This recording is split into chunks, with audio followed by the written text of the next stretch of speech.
Hola, ¿qué tal? Buenas tardes. ¿Me dicen si se escucha? Por favor.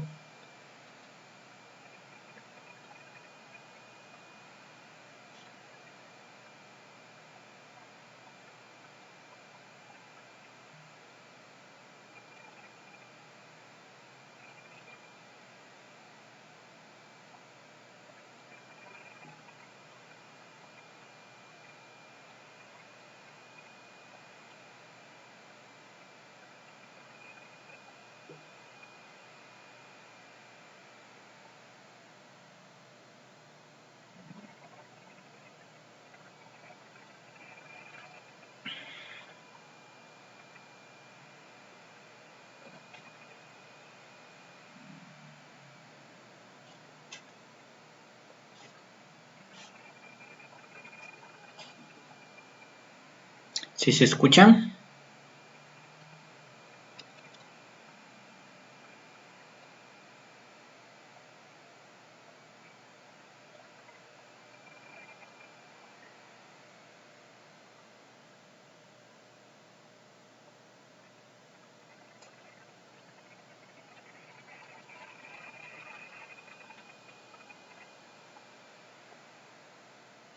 Hola, hola, buenas tardes a todos. Por favor, indíquenme si se escucha.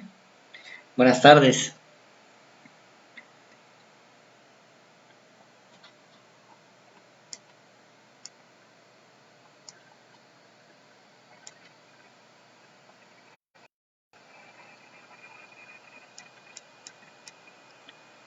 Ok, muchas gracias. Pues vamos en lo que se conectan todos los demás, pues bienvenidos a esta clase número 3 de este curso básico de contabilidad. Y pues vamos a seguir el día de hoy con el tema. Vamos a recordar qué es lo que estamos viendo. En la primera clase vimos la parte introductoria de conceptos sobre contabilidad. Vimos qué es la contabilidad, vimos para qué nos sirve la contabilidad, vimos cuál es la definición que trata la NIF de contabilidad.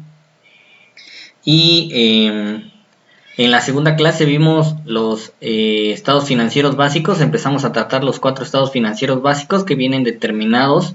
Bueno, los elementos básicos vienen en la norma de información financiera número A5. Y empezamos a ver lo que es el balance general. Ya definimos que era activo, ya definimos que era pasivo, ya definimos que era capital. Y por ahí también vimos algunos ejemplos, ¿no? Ya en términos numéricos de lo que representaba el activo, pasivo y capital. Y el sábado, la clase pasada, perdón, del martes, nos quedamos en el segundo estado financiero básico, precisamente en el estado de resultados integral, ¿ok? Y para retomar y poder enlazar el conocimiento que traíamos de la clase pasada al día de hoy, recordemos de que para entidades lucrativas como para entidades no lucrativas, aquí sí va a cambiar de nombre, no era como el primero que vimos, que no cambiaba de nombre. Aquí para entidades lucrativas se va a llamar estado de resultados integral, ¿ok? Así como viene el primer nombre. Y para las no lucrativas se va a llamar estado de actividades. Y en esencia, ¿qué es lo que nos muestra este estado financiero? Recordemos y vamos a ir enlazando siempre todo el conocimiento que ya vayamos adquiriendo para efectos de que no se nos olvide. Todo tiene un objetivo del por qué lo estamos viendo. Vimos que era la contabilidad para de ahí aterrizar a los estados financieros. Y recordemos, siempre les estoy recalcando de que el objetivo primordial de la contabilidad es ayudar a la correcta toma de decisiones. En ese sentido, esa toma de decisiones va a estar soportada con estos documentos llamados estados financieros básicos que la propia NIF contempla, que son 4. No son los únicos, porque podemos tener ahí estados financieros que serían documentos que muestran información financiera, pero adicional, que no la NIF los considera como básicos. Este segundo estado, llamado estado de resultados integral para las lucrativas y estado de actividades para las no lucrativas, nos va a ayudar a determinar o a observar qué cosa. Sencillamente nos va a ayudar a determinar si ganamos o si perdimos. Sencillamente. Eso es lo que nos va a ayudar a determinar este estado. Si ganamos o si perdimos. ¿Y cómo vamos a ver claramente si ganamos o perdemos? El claro ejemplo está en que, bueno, si yo vendo mi computadora el día de hoy, que me costó 8,000 pesos, y la vendo en 10,000 pesos, por una lógica, y ustedes bien saben que pues claro que le gané 2,000 pesos, ¿no? ¿Por qué? Porque tuve que desembolsar 8 y a mí me pagaron 10, entonces tuve una utilidad o una ganancia de 2,000. Pero también puede ocurrir lo contrario, que la compré en 8, pero la pude vender por ahí en 6. Entonces se entiende que perdí 2,000 pesos. Así de manera sencilla se los estoy planteando para efectos de ir entendiendo a qué hace referencia el estado financiero número 2, llamado estado de resultados integral. Y veíamos que se compone de estos 4 rubros cuando estamos en presencia de entidades lucrativas y que se compone solamente de los 2 primeros cuando estamos en entidades no lucrativas. ¿Ok? Entonces, cuando estemos en entidades lucrativas, los 4 rubros específicos del estado de resultados integral van a ser estos: ingresos, costos y gastos, utilidad o pérdida neta, otros resultados integrales y por último, resultado integral. Pero cuando se llame estado de actividades, ¿cuáles son los renglones que va a tener? Solamente va a tener ingresos, costos y gastos, y en vez de que el segundo renglón se llame utilidad o pérdida neta, se va a llamar cambio neto en el patrimonio contable. Esa es la primera diferencia que existe entre estos 2 estados, que es donde nos quedamos en la clase pasada. Es el mismo rubro de estado financiero básico, pero les repito, va a cambiar de nombre dependiendo de si estamos en una entidad lucrativa o estamos en una entidad no lucrativa. ¿Ok? Ahora bien, vamos a entrar a la definición del primer renglón: ingresos, costos y gastos. Ingresos, costos y gastos. Y veíamos que es un ingreso. Y un ingreso me mencionaba que era todo incremento de los activos o decremento de los pasivos. Todavía pues no entramos a las cuentas de activo, pasivo y capital, pero ya los definimos. Si ustedes recuerdan la clase anterior, definimos la palabra activo, la palabra pasivo y la palabra capital. Dijimos que un activo era un recurso controlado. Y de manera de ejemplos les dije que lo que ustedes tienen en caja, lo que tienen en bancos, lo que tienen ahí en mobiliario, equipo de cómputo, sus vehículos, todo eso representa activo. Y pasivos lo asociamos en una idea general a lo que eran deudas, a lo que eran obligaciones. Capital, de acuerdo a la norma, lo definimos como el valor residual de los activos menos los pasivos. Y si recuerdan, también les hice un esquemita donde les dije, si yo quiero poner un negocio, solamente puedo tomar 2 fuentes de los ingresos. Uno, que sería un préstamo, y el otro una aportación propia. Entonces, ya sabemos que es un activo y ya sabemos que es un pasivo. Podemos entender ¿qué es un ingreso ahora? Un ingreso, cuando ustedes venden algún artículo, pues se dice que obtienen un ingreso, ¿no? ¿Por qué?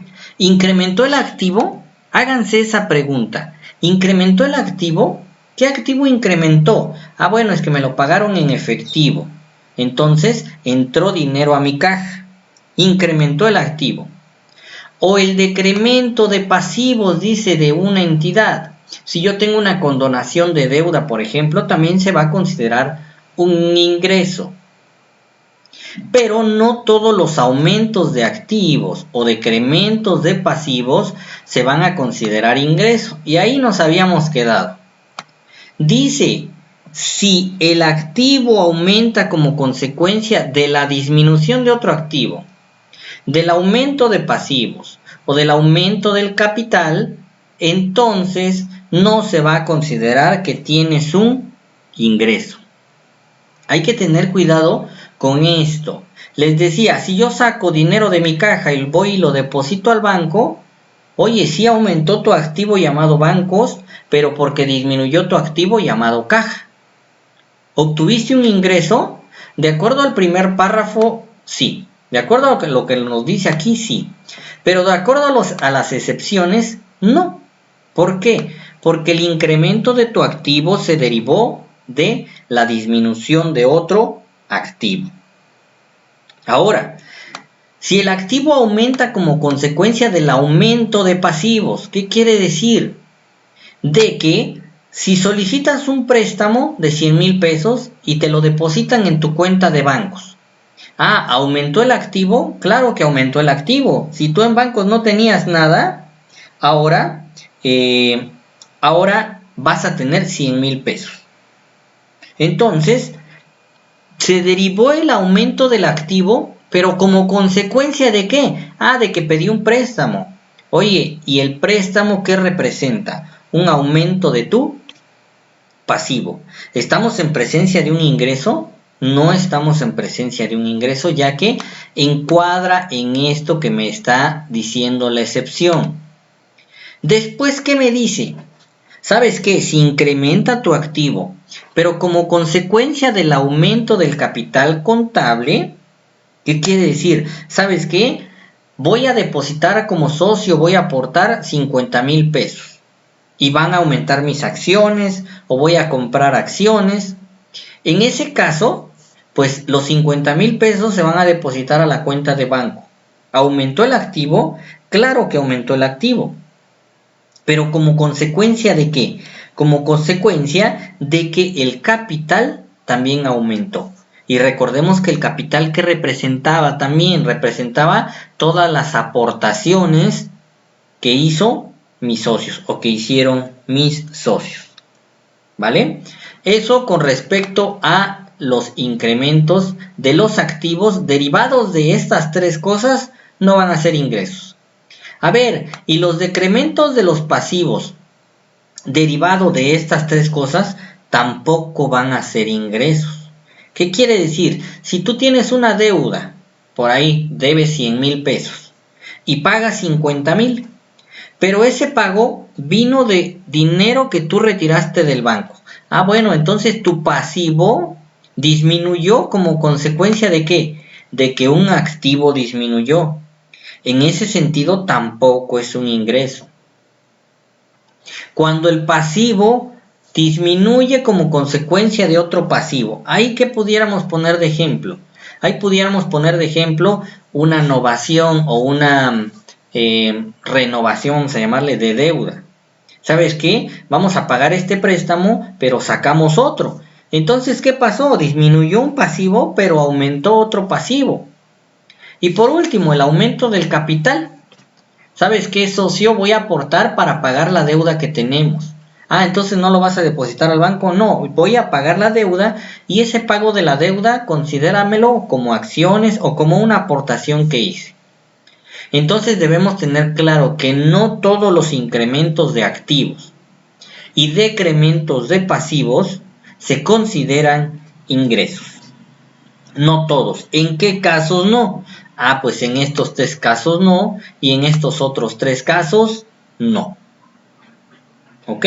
Todo lo demás que represente un incremento del activo o un decremento del pasivo, de acuerdo a la definición de la NIF A5, elementos básicos de los estados financieros, en la parte que corresponde al estado de resultados integral, van a representar un ingreso. ¿Ok? Van a representar un ingreso. Ahora, eso para nosotros representa un ingreso. Y la contraparte del ingreso, que ahorita en la parte que les ponía de ejemplo, vendo mi computadora que me costó 8,000 en 10,000 pesos. Bueno, ¿Cuál sería mi ingreso ahí? Pues 10,000 pesos. Por lógica, eso lo sabemos, lo tenemos contemplado dentro de nuestras operaciones diarias. ¿Y cuál sería el costo o gasto? Que es la parte contraria. Me costó 8,000 pesos. Ese es mi costo. Y aparte vamos a tener ahí algunos conceptos que se llaman gastos. Entonces, ¿a qué hace referencia el costo y el gasto? Me dice que son decrementos de activos o incrementos de pasivos, pero con la característica de que se hacen con la intención de generar ingresos.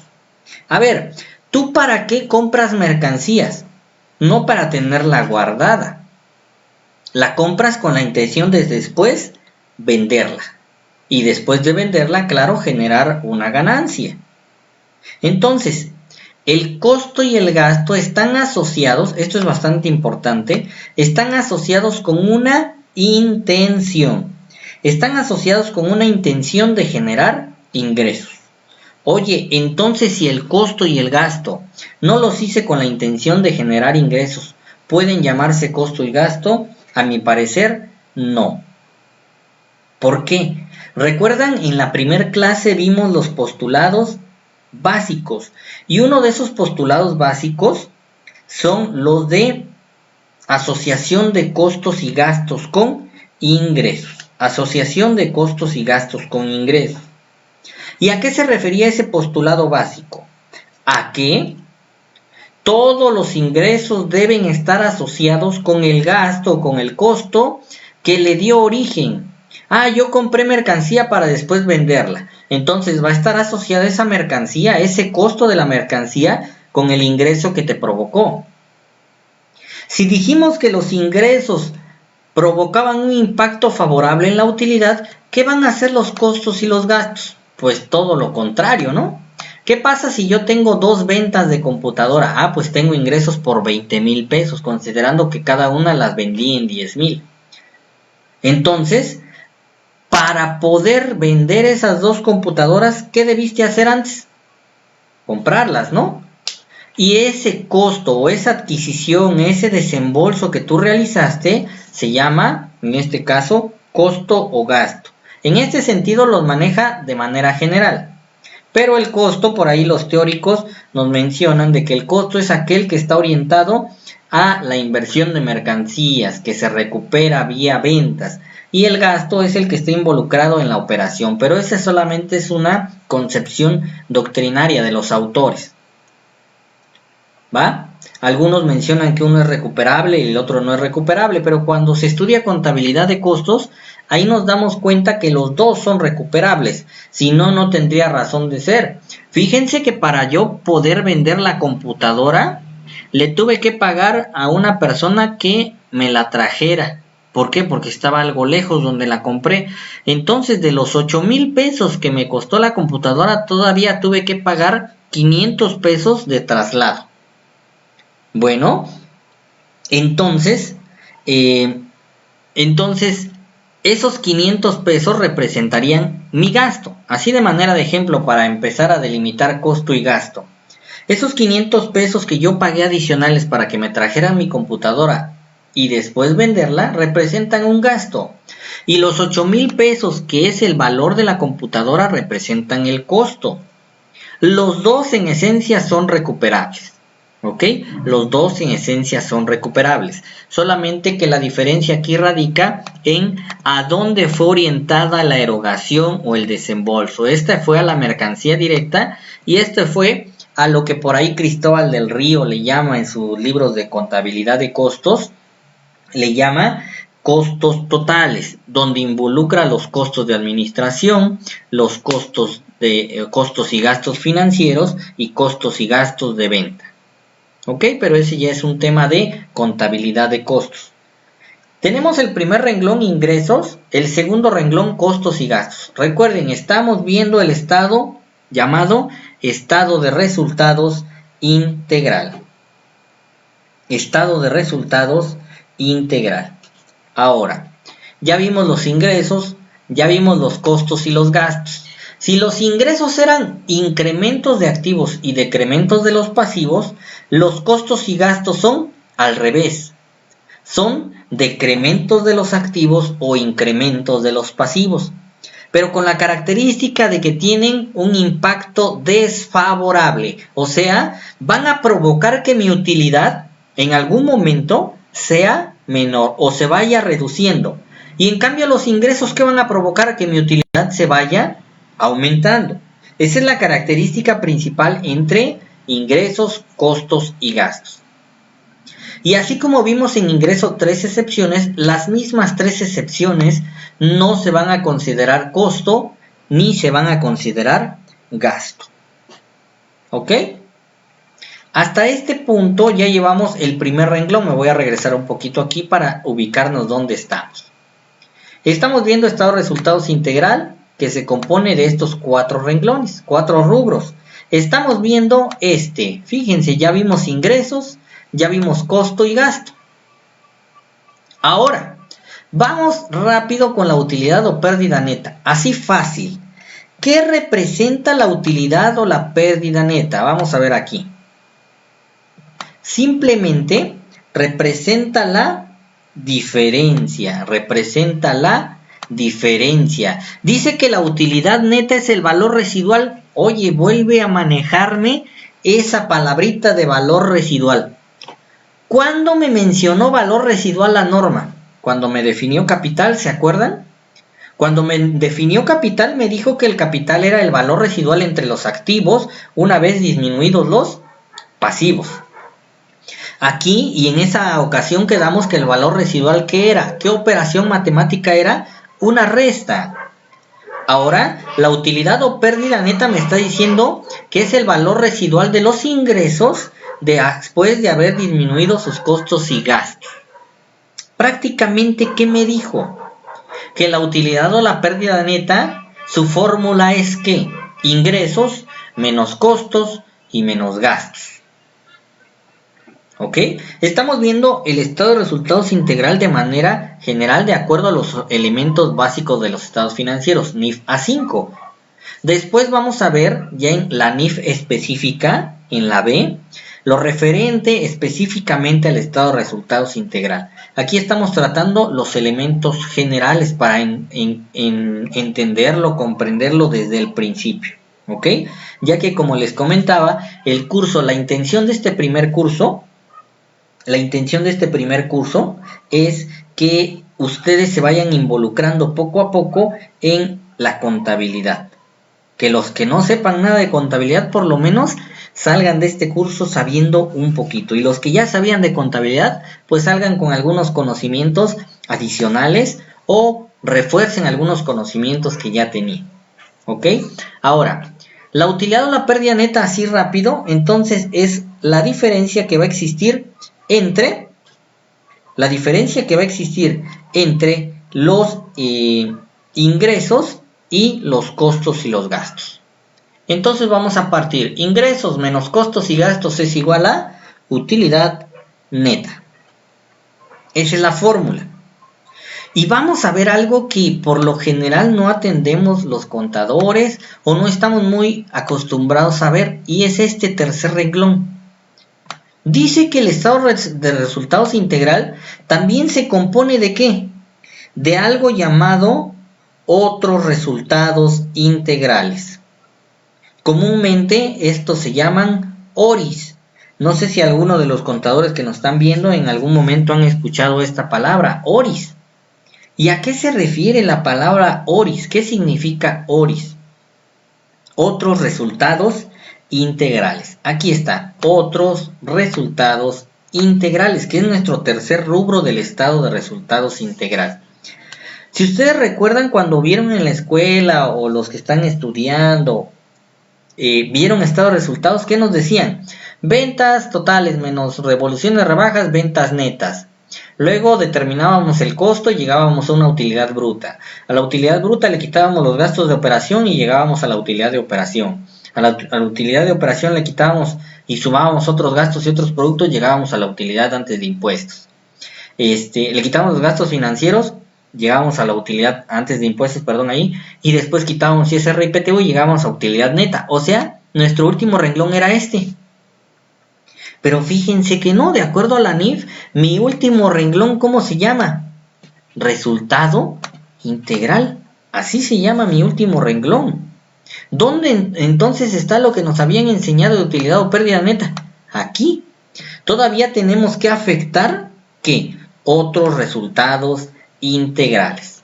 Otros resultados integrales. Ahora bien, vamos a regresarnos a otros resultados integrales. ¿Qué son los ORIs? ¿Qué son los ORIs? Aquí está. Y para ver ORIs, vamos a recordar algo que vimos en la primer clase. Que son postulados básicos.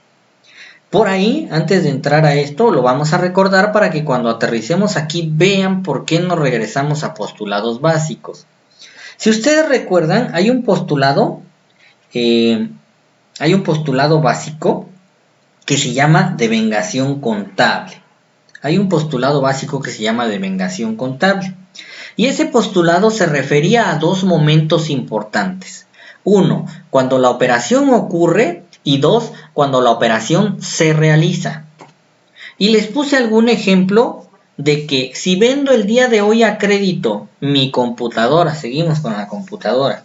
Si vendo el día de hoy a crédito mi computadora, ¿qué ocurrió el día de hoy 24 de octubre? Hoy ocurrió la operación. No puedo decir que se realizó, porque el término realizarlo lo estábamos asociando y de acuerdo a lo que nos dijo la propia NIF, realizar se refiere al hecho de o cobrar o pagar. ¿Ok? Entonces, decíamos que la operación ya estaba devengada, ya se consideró devengada. Y el devengado lo asociábamos con que ya ocurrió, ya se vendió, independientemente si ya me lo pagaron o no me lo hayan pagado, porque ese es el segundo momento. Ese momento se llama realización. ¿Recuerdan ustedes entonces el momento en el que ocurre y el momento en el que se realiza? Son dos momentos diferentes y me van a ayudar a entender este postulado básico llamado devengación contable. ¿Y por qué me regresé a ese postulado? Porque fíjense que dicen los ORIs, otros resultados integrales. ¿Qué dicen? Los otros resultados integrales son ingresos, costos y gastos. Oye, pero si ya vimos ese renglón, los acabamos de pasar. ¿Qué no me dijiste que el primer renglón se llamaba ingresos, costos y gastos? El segundo renglón resultaba de la diferencia de estos y se llamaba utilidad o pérdida neta. Y el tercer renglón me está diciendo, ¿sabes qué? Los ORIs son ingresos, costos y gastos. ¿Y por qué entonces no los metiste en el primer renglón? Porque tienen una característica especial que dice que si bien ya están devengados, están pendientes de realización. Oye, contador, oye, estudiante, entonces, ¿qué meterías tú en este renglón llamado ORIs? ¿Qué es algo que ya está devengado y ya está y no está realizado? Si yo tengo una venta a crédito,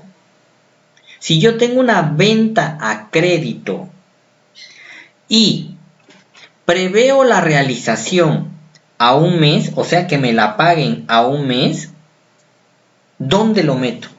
¿Lo tendría que meter en ORIs? Claro que lo tendría que meter en ORIs, ya que es una venta, es un ingreso, claro. ¿Ya está devengada? Ya está devengado porque ya ocurrió. ¿Qué es lo único que no ha pasado? Está pendiente de realización. Y habíamos dicho que la realización era igual al ¿qué? En este caso, la realización era igual al cobro. Y me da otras dos condiciones. Pero además, su realización se prevé a mediano o largo plazo. Hasta ahorita vamos a dejar el largo plazo como mayor de 12 meses. No es regla general, pero así lo vamos a entender hasta ahorita. ¿Ok? Es probable que su importe varíe debido a cambios en el valor razonable de los activos o pasivos que le dieron origen, motivo por el cual podrían incluso no realizarse en una parte o en su totalidad. Por este renglón es que la mayoría de contadores decimos, pues no me voy a meter en problemas. ¿Para qué lo meto en ORIS? Como ingreso en ORIS y después lo mando otra vez ya como ingreso realizado. Porque yo no sé si es probable que el importe varíe de acuerdo a lo que le dio origen. Pero si tenemos variaciones en los activos que le dieron origen o pasivos que le dieron origen y que exista ese riesgo de que no se realicen, ¿qué quiere decir? De que o me paguen cierta parte o de plano no me paguen nada. Por eso es que los estoy metiendo en ORIS y no se están considerando desde el primer renglón. Entonces, ¿qué es un ORI? ORI significa, dijimos, otros resultados integrales. Y otros resultados integrales son aquellos ingresos, costos y gastos que ya están devengados, pero no han sido realizados. Y grábense esas dos palabras. Devengación está asociado con que ocurren y realización está asociado con que se cobren o se paguen. Pues bueno, hasta aquí vamos a hacer un pequeño paréntesis para darle la bienvenida a todos los que se están conectando por ahí. Ahí saludos a todos los que pusieron ahí buenas tardes, bienvenidos a estas clases, espero que estén siendo de su utilidad. Algunos pues la ven después. El objetivo de esto es que lo vean, ya sea en vivo aquí, porque pues podemos preguntar, podemos interactuar para que ustedes puedan realizar las preguntas, o si quedan algunas dudas sobre esto pues podamos interactuar aquí. Pero en dado caso que no lo pudieran ver, como en el grupo existen bastantes, pero pues tenemos la confianza de que lo puedan ver después, y ese es el objetivo, que llegue a más personas. Y ustedes igual, los que están por acá, si gustan compartir el grupo, pues son bienvenidos todas las personas que se quieran agregar al grupo para poder enriquecer más.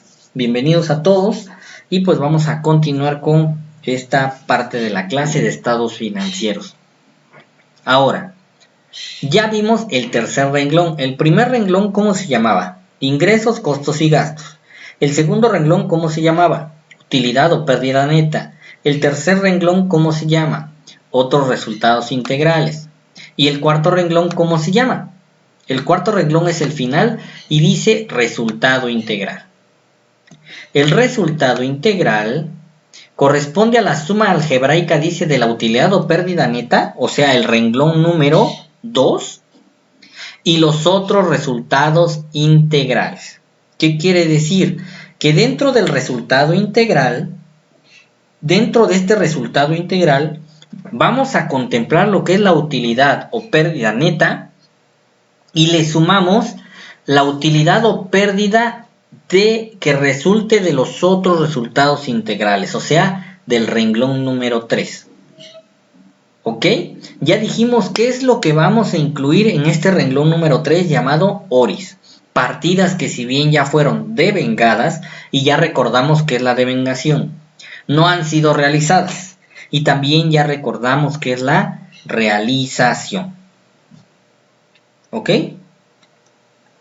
Ahora, aquí aparece un concepto llamado cambio neto en el patrimonio contable. Les pudiera preguntar, y recordemos, para entidades lucrativas, ¿cómo se llama este segundo estado que estamos viendo? Se llama estado de resultados integral. Aquí está. Para entidades lucrativas. Y para entidades no lucrativas, ¿cómo se llama? Se llama estado de actividades. Y ahora bien, el estado de resultado integral se compone de estas 4 partes que acabamos de ver: ingresos, costos y gastos, utilidad o pérdida neta, los ORIS, otros resultados integrales, y por último, resultado integral. Pero, ¿y el estado de actividades cómo dijimos que se compone? Con el primero y segundo renglón, pero el segundo cambia de nombre. El primer renglón se llama ingresos, costos y gastos, y el segundo renglón se llama cambio neto en el patrimonio. No se llama utilidad o pérdida neta, se llama cambio neto en el patrimonio. Y vamos a ver solamente la definición para entrar al estado financiero número 3. Es la modificación del patrimonio contable de una entidad. Aquí ya me lo reafirmó nuevamente lo que les dije. Con propósitos no lucrativos durante un periodo contable originada por sus ingresos, costos y gastos. También quiero hacer la apreciación de que aquí me está refiriendo a un periodo contable. Ustedes recuerdan el balance general que vimos la clase pasada. Ese no se maneja por periodos. Ese se maneja a una fecha determinada. Y por ahí les comenté una clasificación doctrinaria que hacen algunos autores sobre estados financieros dinámicos y estados financieros estáticos. Por ahí uno de los autores que lo reconoce así es Abraham Perdomo Moreno en sus libros de administración financiera, elementos básicos de administración financiera. Por ahí encontramos esa clasificación en dinámicos y estáticos. El balance general lo encuadramos en estáticos porque se presenta a una fecha determinada. Y les dije, el balance no se va a cerrar, es desde que inició tu negocio hasta la fecha, por eso es a una fecha determinada. No está delimitada por dos fechas. Lo que está delimitado por dos fechas se llama periodo. En este caso el balance general, que es el primero que vimos, está desde que inició tu empresa a una fecha, no por un periodo. Y en consecuencia, por eso se llama estado financiero estático. Ahora, el estado de resultados integral, que es este segundo, pertenece al grupo de los estados financieros dinámicos. ¿Por qué? Porque la característica de los estados financieros dinámicos es que se presentan por un periodo determinado. Y este periodo tiene una fecha inicial y una fecha final. Por eso es que cuando nosotros presentamos estado de resultados, decimos estado de resultados integral del 1 de enero al 31 de diciembre. Está contemplando las operaciones que ocurrieron en ese periodo, no antes ni después. En cambio, el balance general me está presentando información desde que inició mi empresa a la fecha en que lo esté presentando. ¿Ok? Hasta acá terminamos el segundo estado financiero básico. Es importante que no los memoricen, pero que los tengan en cuenta ahí, para efectos de que sepan cuáles son los 4 estados financieros básicos. Creo que son cosas que cualquier contador debería de saber, por lo menos de manera teórica. Como contadores, como estudiantes, debemos tener en cuenta estos elementos básicos de la contabilidad. Oye, no conozco ni siquiera cuáles son los 4 estados financieros básicos. O como la NIF va cambiando, a veces les cambia de nombre. Ahorita vamos a ver un ejemplo de esto en el cuarto. ¿Ok? Hasta este punto no sé si exista alguna pregunta, algún comentario. ¿Vamos bien? ¿Cómo se sienten? Estamos cumpliendo con los objetivos. Cada uno de ustedes yo creo que tiene objetivos personales. Como grupo yo tengo el objetivo de que todo el grupo se encuentre con el mismo conocimiento, pero pues si tenemos ahí alguna cuestión, pues serán bienvenidos los comentarios, las aportaciones también. Por ahí en la clase pasada tuvimos unas aportaciones y todo es con el objetivo de que ustedes y también yo o las demás personas aprendan.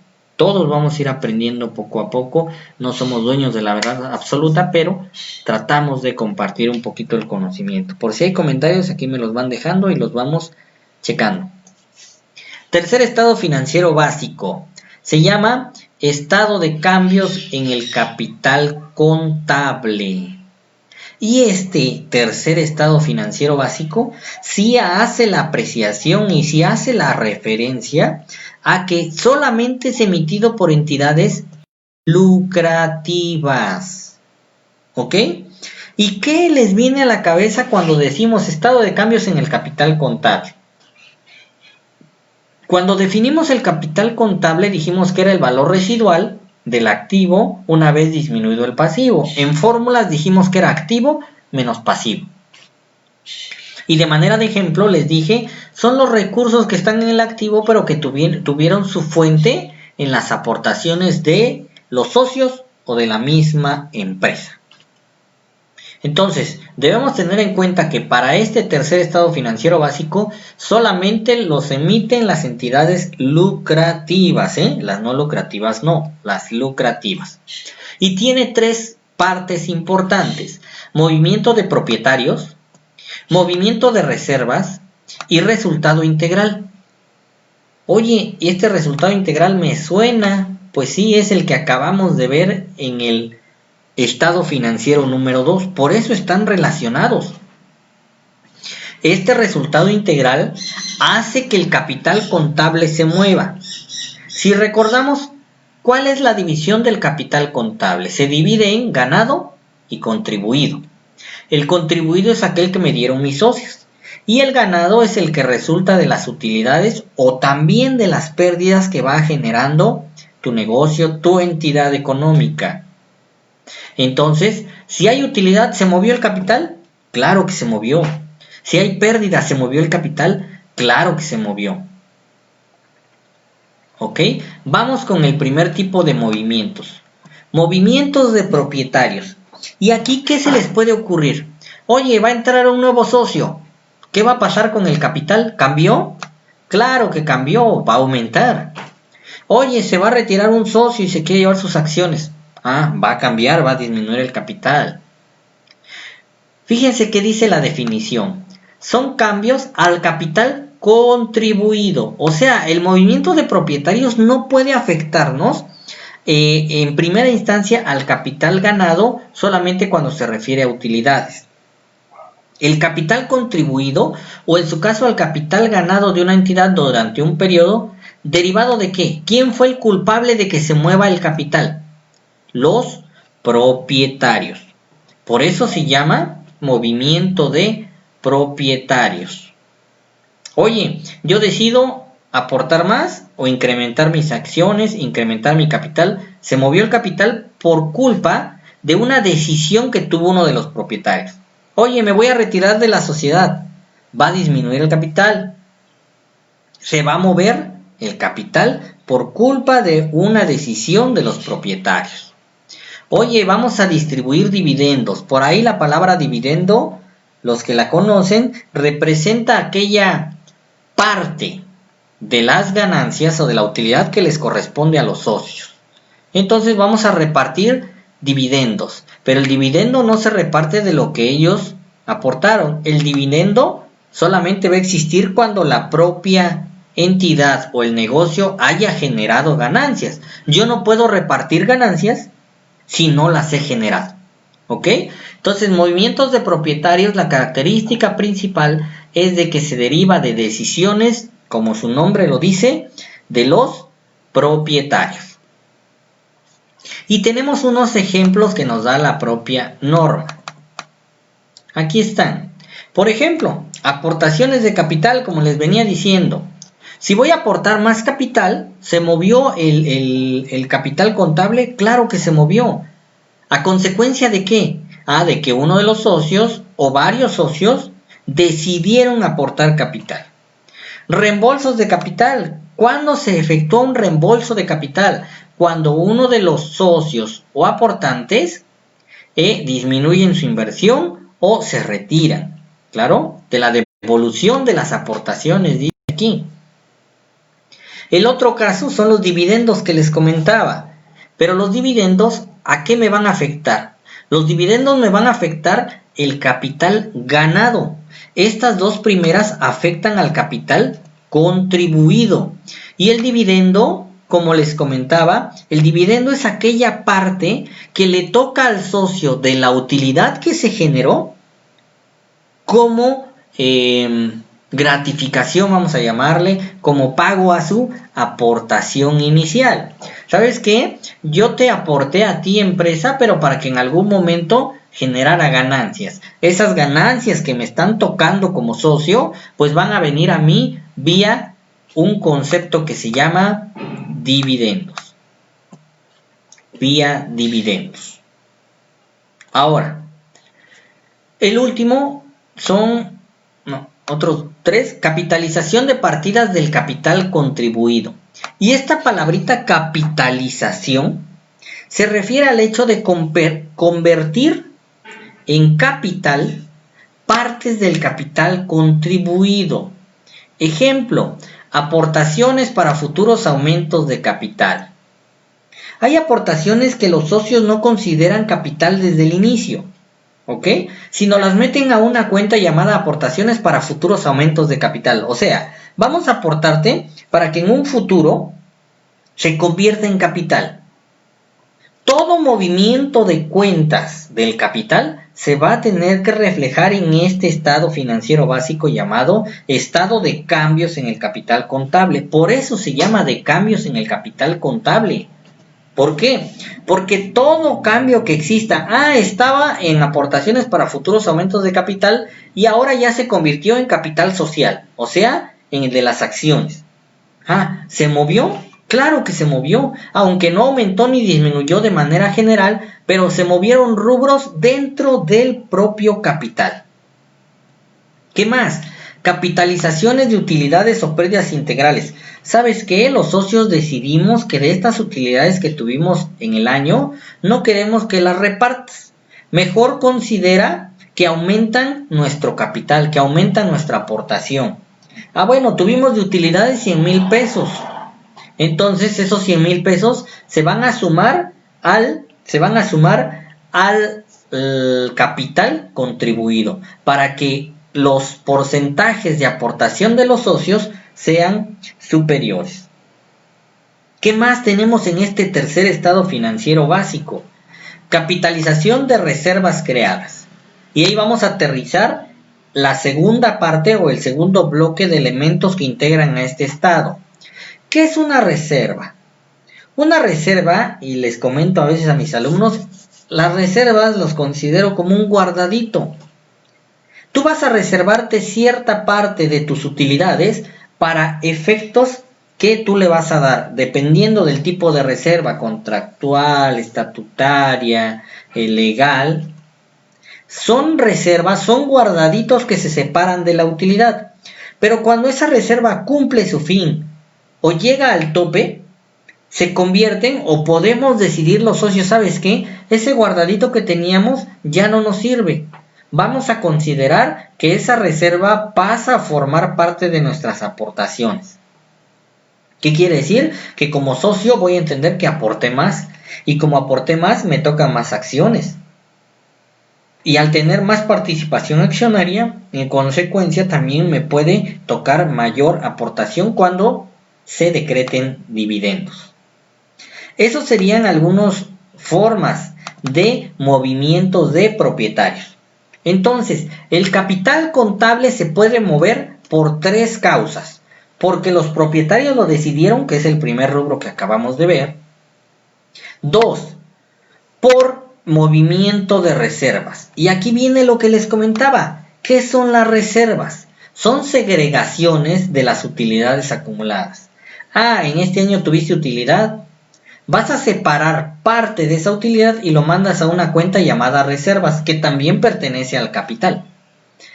El otro año tuviste utilidad, vas a separar cierta parte y lo mandas a la reserva. Y así vamos constituyendo nuestras reservas, que como les comento, son guardaditos.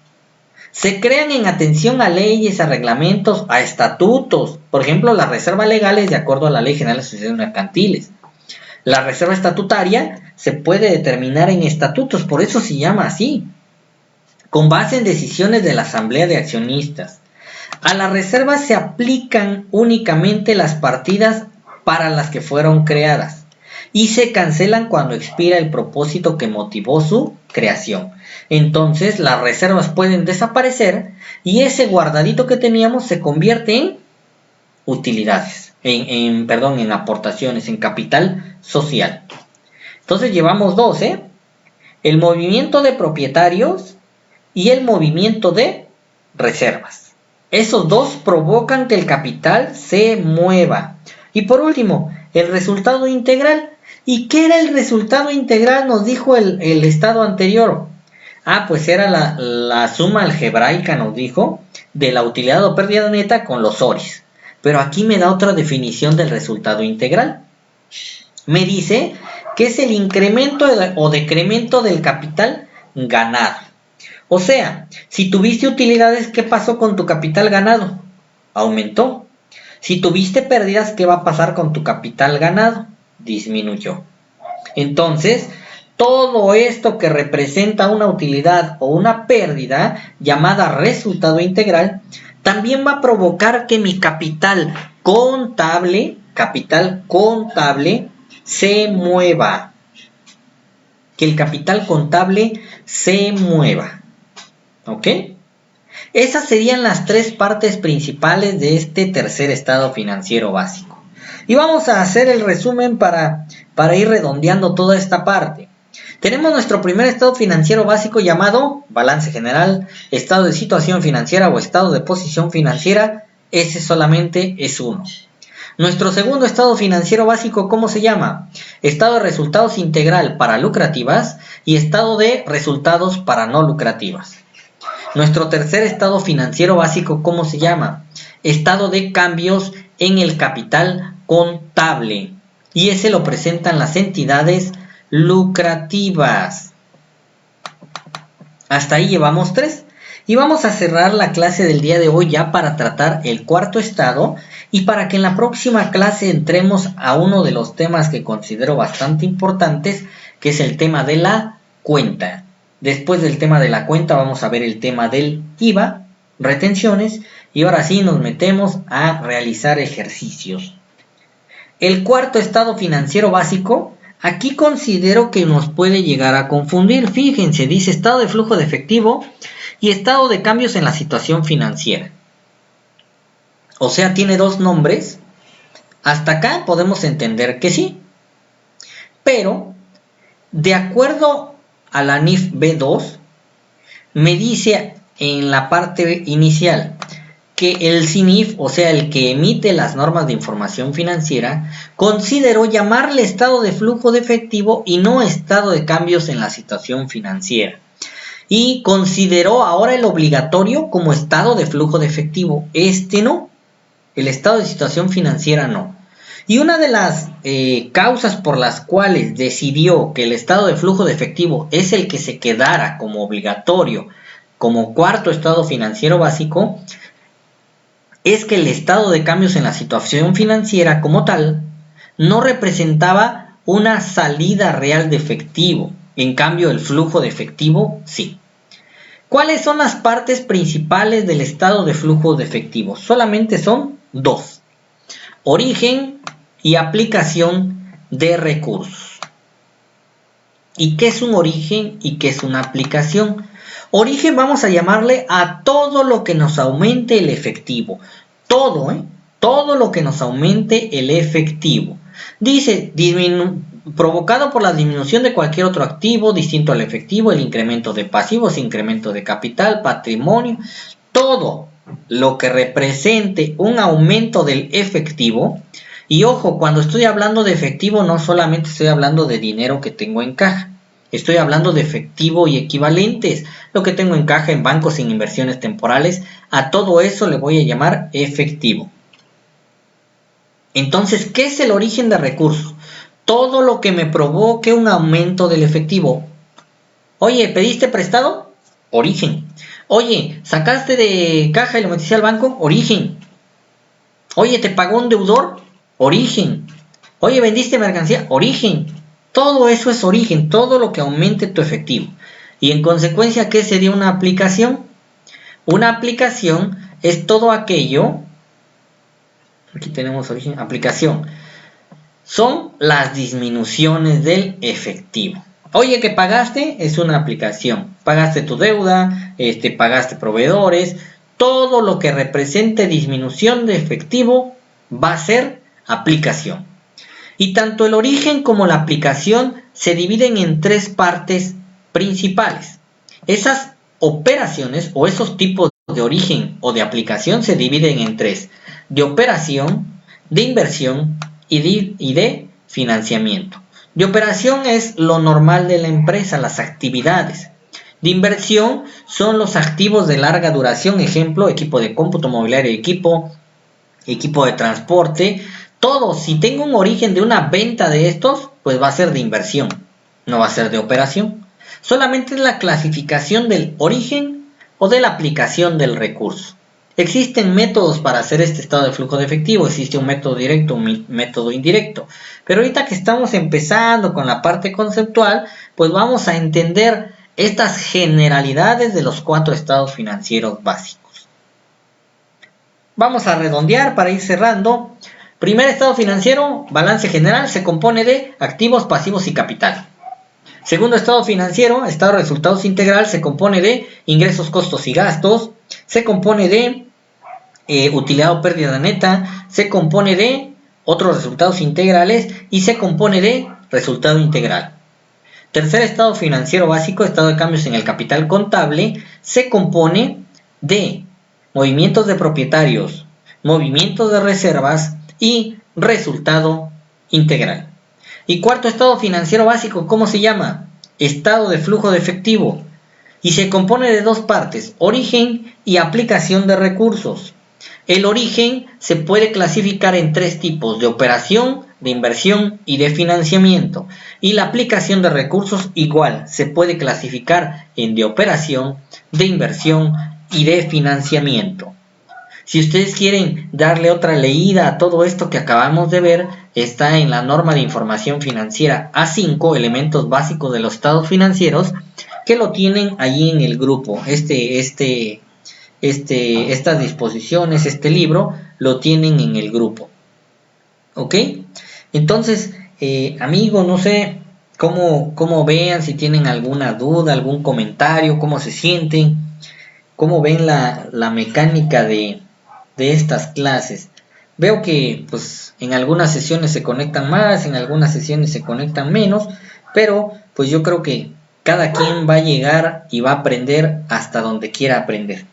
De mi parte, les pongo a su disposición el conocimiento, el poco o mucho conocimiento que pueda tener, la forma de explicarlo, y de ustedes quedará qué tanto absorban, qué tanto quieran aprender, hasta dónde quieran llegar en este curso, que de todo corazón se los doy, se los pongo aquí en el Face, también va a estar ahí en YouTube para los que quieran revisarlo. Y todas estas cuestiones que estamos viendo pues les puedan servir dentro de su ámbito laboral, personal, profesional.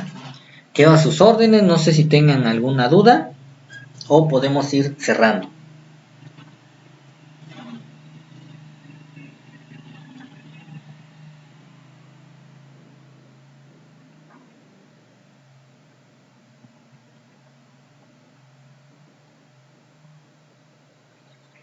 Ok, pues entonces, si no hay dudas, si no hay comentarios, nos estaríamos viendo el día martes a las 7. Recuerden que ya va a cambiar el horario, pues vamos a estar trabajando con el nuevo horario.